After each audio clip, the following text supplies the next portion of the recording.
جی السلام علیکم ورحمۃ اللہ وبرکاتہ۔ جی اسٹوڈنٹ، آج ہم باب نمبر 2 کا تفصیلی سوال نمبر 1 پڑھیں گے، اور وہ تفصیلی سوال نمبر 1 ہے اللہ تعالیٰ کی محبت سے کیا مراد ہے۔ جی، اللہ کی محبت سب سے پہلی ہیڈنگ ہے۔ اللہ تعالیٰ اور اس کے رسول سے محبت دنیا کی تمام محبتوں سے فائق اور بڑھ کر ہے، یعنی دنیا کی تمام محبتوں سے بڑھ کر اللہ کی ذات سے محبت کی جائے، اور اس محبت کا نام ایمان ہے۔ اللہ رب العالمین نے فرمایا، لیکن اللہ تعالیٰ نے تم میں ایمان کی محبت ڈال دی، یعنی ہمارے دلوں میں ایمان کی محبت ڈال دی اور اس کو تمہارے دلوں میں سجا دیا، یعنی اس کو جما دیا، ہمارے دلوں میں ایمان کی محبت بیٹھ گئی۔ اگلی ہیڈنگ ہے کائنات کا خالق و مالک۔ اللہ تعالیٰ ہی خالق کائنات ہے، یعنی کائنات کو پیدا کرنے والا اور اس کا مالک ہے۔ وہی عدم سے وجود میں ہمیں لایا، یعنی کائنات کے اندر جب کچھ بھی نہ تھا تو اللہ رب العزت نے سب کو پیدا کیا۔ عدم یعنی کسی چیز کا، عدم سے مراد ہے کہ کسی چیز کا موجود ہی نہ ہونا سرے سے اللہ رب العزت کی ذات نے تو پوری کائنات کو بنایا اور اس میں اتنی زیادہ مخلوقات کو پیدا فرمایا۔ ہماری پرورش بھی اسی کے ذمہ ہے۔ رب اسی ذات کو کہتے ہیں جو پالنے والی ذات ہوتی ہے۔ ایک کامیاب زندگی گزارنے کے لیے ضروری ہے کہ ہم اسی ذات کو اپنا رب تسلیم کریں اور اسی کی محبت کو اپنے دلوں کے اندر بسا لیں، یعنی بٹھا لیں، اور اس کی عطا کردہ نعمتوں کا شکر ادا کریں۔ اور اللہ کا حکم بھی یہی ہے کہ میرا شکر ادا کرو۔ ارشاد باری تعالیٰ ہے، وَاشْكُرُونِي وَلَا تَكْفُرُونَ، اور میرا شکر ادا کرو، وَلَا تَكْفُرُونَ، اور ناشکری نہ کرو۔ ایک اور جگہ اللہ نے ارشاد فرمایا، اور اگر تم اللہ کی نعمتوں کو گننا چاہو گے تو گن نہ سکو گے، یعنی اگر تم اللہ کی نعمتوں کو کاؤنٹ کرنا چاہو تو تمہاری زندگیاں ختم ہو سکتی ہیں، لیکن تم اللہ کی بے شمار نعمتوں کو، لاتعداد نعمتوں کو گن نہیں سکتے۔ آج سائنس اتنی ترقی کر چکی ہے، لیکن سائنس کے پاس بھی کوئی ایسی مشین نہیں ہے کہ جو اللہ کی نعمتوں کو گن سکے۔ عبادت کے لیے محبت ضروری ہے۔ عبادت کے لیے محبت کیوں ضروری ہے؟ دیکھیے ذرا، عبادت کے لیے محبت ضروری اس لیے کہ ایمان کی تکمیل محبت کے بغیر ممکن نہیں ہے، یعنی ایمان اللہ سے محبت کے بغیر ممکن، اس کی تکمیل ہو ہی نہیں سکتی۔ جس عمل میں محبت شامل نہ ہو وہ عمل بے توفیق اور کھوکھلا ہو جاتا ہے۔ دیکھیے، کوئی بھی کام آپ جو کرتے ہیں تو سب سے پہلے آپ کے دل میں اس کام کی اہمیت اور اس کام کی محبت ہوتی ہے۔ مثلاً اگر آپ، میں ایک مثال دے رہا ہوں، مثال دینے کے لیے کوئی بھی مثال آپ سمجھانے کے لیے کوئی بھی مثال دے سکتے ہیں۔ مثال، اگر آپ کے دل میں اس چیز کی محبت ہے کہ میں نے گیم کھیلنی ہے، اب آپ کو جب اس کے ساتھ انٹرسٹ ہوگا تو آپ اس گیم کو کھیلیں گے، اگر نہیں تو پھر آپ اس کو نہیں کھیلیں گے۔ یہ میں نے آپ کو ایک مثال دی۔ ایک اسٹوڈنٹ کو پڑھنے کا بہت شوق ہے تو اس کے دل میں محبت ہے تو وہ اچھی طریقے سے پڑھے گا اور کامیاب ہوگا اور سب سے آگے نکلے گا۔ تو جس عمل میں محبت شامل نہیں ہوتی ہے تو اس عمل کی توفیق اللہ تعالیٰ چھین لیتا ہے۔ ایمان والوں کی نشانی بھی یہی بتائی گئی ہے کہ وہ اللہ سے بے حد محبت کرتے ہیں۔ ارشاد باری تعالیٰ اپنے شورٹ کوسچن میں بھی پڑھا ہے، والذین آمنوا اشد حبا للہ، اور جو لوگ ایمان لائے اللہ سے شدید محبت کرتے ہیں۔ عبادت اور بندگی کا تقاضا، یعنی اللہ کی عبادت اور اللہ کی جو بندے ہیں تو اس کا تقاضا کیا ہے؟ عبادت اور بندگی کا تقاضا یہ ہے کہ جب پیدا اللہ نے کیا تو ہم حکم بھی اسی کا مانیں۔ آنکھیں اس نے دی ہے تو اسی کی رضا کے مطابق دیکھیں، غلط نہ دیکھیں۔ اللہ کا حکم یہ ہے کہ آنکھوں کا استعمال یہ ہے کہ اس میں گناہ نہ کیا جائے، غلط چیزیں جسے منع کیا گیا، حرام چیزیں ان کو نہ دیکھا جائے۔ تو اگر ہم ان چیزوں سے اپنے آپ کو بچا لیں گے تو دراصل ہم اللہ کی رضا کے مطابق دیکھیں گے۔ کان اس نے عطا فرمائے تو اسی کے فرامین کو سنیں، اس پر عمل کریں۔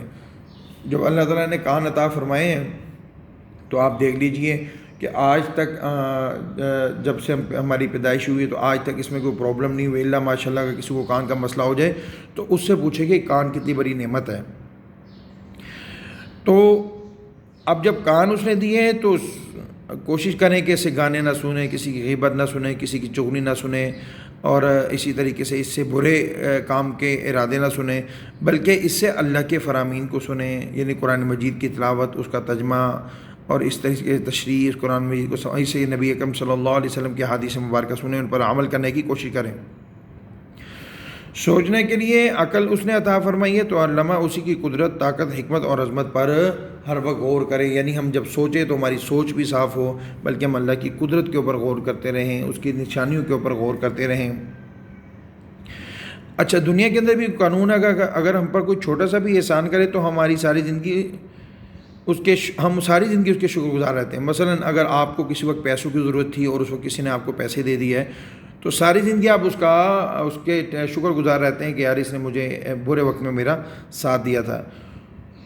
تو اس نے تو ایک وقت میں ہمارا ساتھ دیا تو ہم اس کی ساری زندگی شکر گزار رہتے ہیں. تو وہ اللہ جس نے ہمیں تمام قسم کی نعمتیں عطا فرمائی ہیں تو اس کی ذات کا تو بے حد ہمیں شکر گزار ہونا چاہیے. اور بندگی الہی یعنی اللہ کا بندہ ہونے کے ناطے ہمیں کیا کرنا چاہیے؟ ہم ہر لمحہ اس کے شکر گزار بن کر رہیں. کوئی بھی ہم کام کریں تو اللہ کے شکر سے خالی نہ ہو، اللہ کے ذکر سے خالی نہ ہو. اللہ کی محبت کا حصول یعنی اللہ کی محبت کیسے حاصل ہوتی ہے؟ اللہ کی محبت ان لوگوں کو حاصل ہوتی ہے. وہ کون لوگ ہیں جن کو اللہ کی محبت حاصل ہوتی ہے؟ نمبر 1 جو لوگ پرہیزگاری اختیار کرتے ہیں، جو کیا کرتے ہیں؟ اللہ سے ڈرتے ہیں، تقوی اختیار کرتے ہیں. نمبر 2 جو لوگ انصاف سے کام لیتے ہیں، یعنی وہ کسی کے ساتھ زیادتی نہیں کرتے بلکہ انصاف کا اور ہمدردی کا سلوک کرتے ہیں. نمبر 3 جو لوگ صبر کرتے ہیں، یعنی کوئی مشکل آ جائے، کوئی مصیبت پریشانی آ جائے تو وہ صبر کرتے ہیں. نمبر 4 جو لوگ احسان کرتے ہیں. یہاں پر احسان سے مراد یہ اردو والا احسان نہیں ہے بلکہ یہ عربی والا احسان ہے، اور اس سے مراد یہ کہ جو لوگ نیک کام کرتے ہیں. نمبر 5 جو لوگ اپنے آپ کو پاک اور صاف رکھتے ہیں، یعنی ہر وقت ان کے کپڑے بھی پاک ہوتے ہیں، ان کا جسم بھی پاک ہوتا ہے اور ان کے دل اور دماغ بھی پاک صاف رہتے ہیں. کیونکہ یاد رکھیے گا بچے، اللہ کی محبت اسی دل میں آتی ہے جس دل میں دنیا کی محبت نہ ہو. تو دنیا کی محبت سے دل ناپاک ہو جاتا ہے. تو ہمیں یہ چاہیے کہ ہم اپنے دل کو دل سے دنیا کی محبت نکال دیں. اور دنیا کی محبت کیا ہے؟ لالچ کرنا، دولت کی لالچ کرنا، حسد کرنا، کینہ کرنا، بغض رکھنا، کسی سے دشمنی رکھنا. تو جب یہ دل ان چیزوں سے صاف ہوگا تو اللہ کی محبت ہمارے دل میں پیدا ہو جائے گی. نمبر 6 جو لوگ ہمہ وقت توبہ استغفار کرتے ہیں، یعنی ہر وقت توبہ استغفار کرتے ہیں. اگلی ہیڈنگ دیکھیے جی، محبت اور عبادت کے بغیر ایمان مکمل نہیں. اللہ کی عبادت بھی محبت کے بغیر ممکن نہیں، کیونکہ انسان جس سے محبت کرتا ہے اس کی فرما برداری کرتا ہے. مثلا آپ اگر اپنے پیرنٹس سے محبت کرتے ہو، یقیناً اپنے پیرنٹس سے محبت کرتے ہوں گے تو آپ کے دل میں پیرنٹس کی محبت ہے تو آپ ان کی بات مانتے ہیں.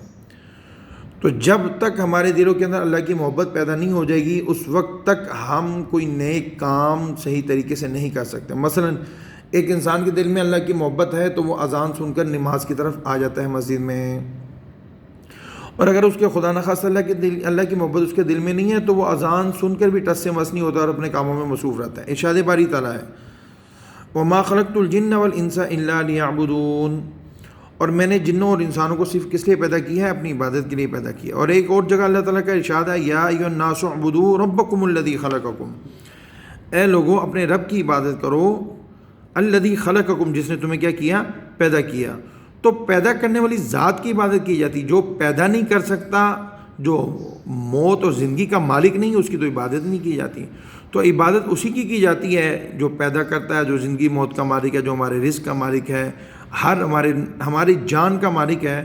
تو وہ کون ہے؟ تنہا وحدہ لا شریک اللہ کی ذات ہے. حاصل کرام ہمیں چاہیے کہ ہم وقت یعنی ہر وقت اللہ تعالیٰ کی فرما برداری کرتے رہیں اور اس کی انگنت یعنی لاتعداد شمار میں نہ آنے والی نعمتوں کا شکر ادا کرتے رہیں تاکہ ہم پر بھی رحمت کا نزول ہو. تو اللہ کی نعمتوں کا شکر ادا کس طرح سے کیا جا سکتا ہے؟ ایک تو یہ ہے کہ اللہ کی نعمتوں کا استعمال ٹھیک کریں. نمبر 2 یہ ہے کہ جب بھی ہمیں کوئی اللہ کی نعمت حاصل ہو تو ہم زبان سے ایک مرتبہ کہہ دیں الحمدللہ الحمدللہ، یا اردو میں کہہ سکتے ہیں یا اللہ تیرا شکر ہے. اس طرح ہم اس کی نعمتوں کو شکر ادا کرتے رہیں گے تو اللہ نے قرآن میں بھی فرمایا لئن شکرتم لازیدنکم، اگر تم میرا شکر کرو گے تو میں تمہیں نعمتیں اور زیادہ عطا کروں گا. اور ہم آخرت میں بھی اللہ کی بارگاہ میں سرخ رو ہو سکتے ہیں، یعنی کل قیامت کے دن بھی کامیاب ہو جائیں گے جب ہم اللہ کی محبت کو دل میں بسا لیں گے اور اس کی فرما برداری کرتے رہیں گے. تو بچوں اس کویسچن کو آپ نے یاد بھی کرنا ہے اور اس کو لکھنا بھی ہے. اللہ آپ کو سمجھنے کی اور پیپر کی صحیح طریقے سے تیاری کرنے کی توفیق نصیب فرمائے.